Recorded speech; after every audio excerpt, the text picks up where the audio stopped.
ഇപ്പം ഈ ഒരു പെർട്ടിക്കുലർ വ്യക്തിയും ഇല്ലെങ്കിൽ അയാൾ ക്രിയേറ്റ് ചെയ്ത ഫേക്ക് അക്കൗണ്ട്സും അല്ലാതെ വേറെ എന്തെങ്കിലും മോശമായിട്ട് വരാറുണ്ടായിരുന്നോ? വേറെ ഒരു എന്നെ കുറ്റം പറയുന്നവരുണ്ട്. എനിക്ക് എന്താ പറയുക, എനിക്കതിൽ വീഡിയോ ഇന്നലെ രാത്രിയൊക്കെ ചെയ്തവരുണ്ട്. കട്ടിൻ്റെ അടുത്തുള്ള ഒരു ചേച്ചിയുടെ കട്ടിൻ്റെ അടിയിൽ നിന്ന് പൊക്കിയിട്ടല്ലേടി നിന്റെ അച്ഛൻ ചത്തത്, ഇത്ര ആൾ കയറിയിട്ടാണ് നിന്റെ അമ്മ ഉണ്ടായത്. ചെറിയ കുട്ടികൾ ഇവൻ്റെ ഈ കമൻസ് കണ്ടിട്ട് അതിൻ്റെ അടിയിൽ ചിരിക്കുക. ഞാൻ ഫോട്ടോ എടുത്ത് സ്റ്റോറി ഇട്ടു എൻ്റെ. അപ്പോൾ ആ ചെക്കൻ എനിക്ക് മെസ്സേജ് 5 ദിവസത്തിൻ്റെ ഉള്ളിൽ നീ ചത്തുപോകും. എന്താ പറയുക, ഈ കുട്ടി അവൻ്റെ അമ്മയെ വിളിച്ചു. ഞാൻ എന്താണ് അവൻ്റെ അമ്മേനെ വിളിക്കാനുള്ള കാരണം?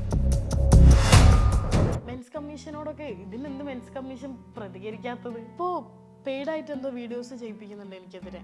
ശരിക്കും പറഞ്ഞാൽ ഞാനായതുകൊണ്ടാണ് ഇത്രയെങ്കിലും ഇപ്പോൾ ഇവിടെ നിൽക്കുന്നത്. വേറെ ആരെങ്കിലും ഉണ്ടെങ്കിൽ ചത്തുപോയി. ഇന്ന് ഞാനിത് വിട്ടുകൊടുത്തിട്ടുണ്ടെങ്കിൽ നാളെ എല്ലാ പെൺകുട്ടികൾക്കും ഇതേ ഒരു അവസ്ഥ വരും. എനിക്കറിയാം യദു ആണിത് ചെയ്തത്. എനിക്ക് 100%.